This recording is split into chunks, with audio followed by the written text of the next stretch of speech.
upali kameru da vidi kako ne bi. Nemoj se smijati 100%. Juče je bilo preopteretno, gledam Sinjsku.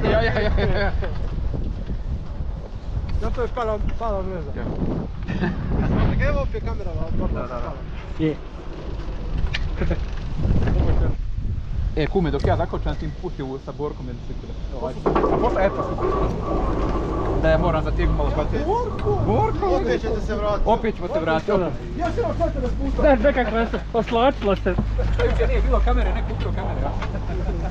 Ja pošao napisati u komentarima, rekao bježbe koje možda će neki ljudi spomišati stvarno. Rekao neko ukrao kamere.